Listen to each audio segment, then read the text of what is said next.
এমন এক সময় আমরা এই কর্মসূচি নিয়ে এসেছি যেখানে সংবাদ মাধ্যম নয়, সমাজ মাধ্যমের ডিজিটাল যোদ্ধারাই বাংলার ধারক বাহক হিসেবে সঠিক প্রচারটা মানুষের কাছে করবে।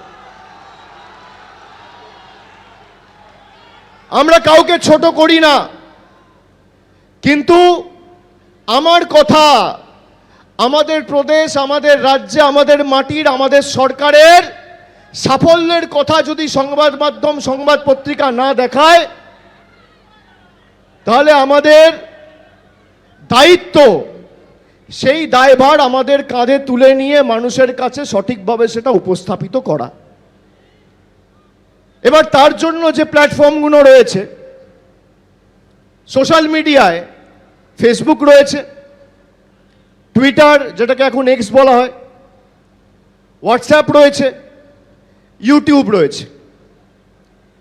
আমি আপনাদের বলছি, আপনারা যারা আছেন, আপনাদের অনেকেরই মনে হয় কি প্রচার করব, কি বলবো। আমি প্রথমেই আপনাদের বলি, ব্যক্তির থেকে বড় পার্টি, ব্যক্তির থেকে বড় দল, ছোট খাটো মাঝারি সেজো মেজো নেতা, তাদের নামে জয়ধ্বনি না দিয়ে দলটাকে ভালোবেসে দলের নামে জয়ধ্বনি দেবেন এবং আমাদের সরকারের যে ইতিবাচক প্রকল্প এবং প্রয়াসগুলো, সেগুলো যাতে সঠিকভাবে মানুষের কাছে তুলে ধরা হয় তার দায়িত্ব নেবেন। আগে যেভাবে রাজনীতি হতো বা নির্বাচন হতো, সোশ্যাল মিডিয়ার তো কোনো গুরুত্ব ছিল না। এই যে আজকে আমি এখানে আসব, আপনারা কি করে জানলেন? কি করে জানলেন? কানে এসে কেউ বলেছিল? টিভিতে দেখিয়েছিল?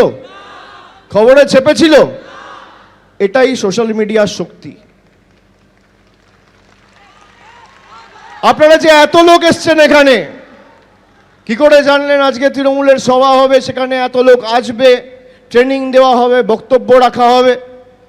এটাই সোশ্যাল মিডিয়ার পাওয়ার। সেটাকে সঠিকভাবে ব্যবহার করতে হবে। বিজেপির অনেক অর্থবল আছে, কিছু চাইলে বিজেপি, আর সেটা অমিত শাহ নিজে বলেছে যে हम लोग जो चाहे वो करेंगे, सच को झूठ, झूठ को सच, चाहे अच्छा हो बुरा हो, कुछ भी दिखाएंगे। আমরা তো মিথ্যাবাদীর পার্টি নই।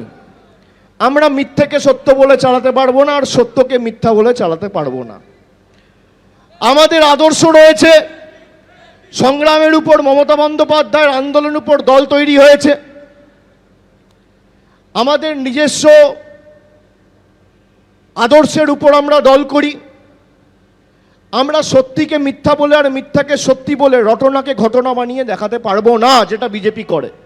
প্রতি মুহূর্তে বিজেপি কোথাও যদি কিছু পোস্ট করে, এটা আমাদের সকলের দায় দায়িত্ব, সেটা টুইটার হোক, ফেসবুক হোক, ইউটিউব হোক, সঙ্গে সঙ্গে সেটা ক্রস চেক করে সেটা কাউন্টার করা। আপনারা দেখেছেন 2019-এ ওরা কিভাবে ফেক ভিডিও চালাতো, বাংলাদেশের ভিডিও চালাতো বাংলার ভিডিও বলে। এখন চালাতে পারে না। তার কারণ এই যে এত লোক রয়েছে, ল্যাজে গোবরে করার জন্য যোদ্ধারা প্রস্তুত রয়েছে।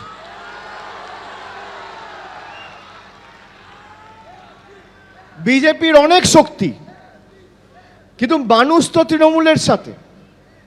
আপনাদের মতো হাজার হাজার যোদ্ধা যদি থাকে, কটা অঞ্চল আছে বাংলায়? 3343। ওয়ার্ড কত? আরো 3000, 2860 নইলে 2840টা ওয়ার্ড। তো 3000 আর 3343 মানে আমি ধরলাম অ্যাপ্রক্সিমেটলি 6500। আরে এক একটা ওয়ার্ডে আর এক একটা অঞ্চলে যদি তৃণমূলের প্রতিনিধি থাকে, যে তারা কাউন্টার করবে এবং ইতিবাচক প্রচার করে এই ওয়ার্ডে এবং এই অঞ্চলে কি কাজ হয়েছে সেটা মানুষের সামনে উপস্থাপিত করবে, তাহলেই তো এদেরকে অনুবীক্ষণ যন্ত্র দিয়ে খুঁজতে হবে। আমাদের সেই কাজটা করতে হবে। যারা ফেসবুকে পোস্ট করেন, এমন কিছু সস্তায় লাইক পাওয়ার, সস্তায় শেয়ার করার জন্য পোস্ট করবেন না। কিছু নেতা আছে যখন বক্তব্য রাখে সস্তায় তালি পাওয়ার জন্য দু চারটে আলটপকা মন্তব্য করে।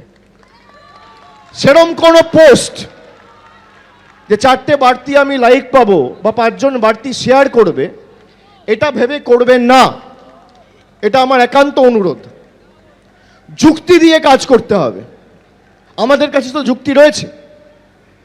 আমরা যুক্তি, তথ্য, পরিসংখ্যান দিয়ে মানুষের কাছে সত্য তুলে ধরব। আমি শুনছি বিজেপি নাকি বিভিন্ন বিধানসভায় তৃণমূল কংগ্রেসের নেতাদের বা তৃণমূল কংগ্রেসের যেখানে বিধায়ক রয়েছে বিশেষ করে, সেখানে তারা চার্জশিট রিলিজ করবে যে তৃণমূল কোথায় ব্যর্থ। সাধারণ মানুষেরও জানা উচিত, আপনাদেরও জানা উচিত। এই যে আমরা বলি 2 লক্ষ কোটি টাকা কেন্দ্র সরকার আটকে রেখেছে, বাংলায় সব মিলিয়ে 294টা বিধানসভা রয়েছে। 294টা বিধানসভা মানে একটা বিধানসভার 680 কোটি টাকা এই নরেন্দ্র মোদীর সরকার গায়ের জোরে আটকে রেখেছে। এবিপি আনন্দ, এগিয়ে থাকে, এগিয়ে রাখে।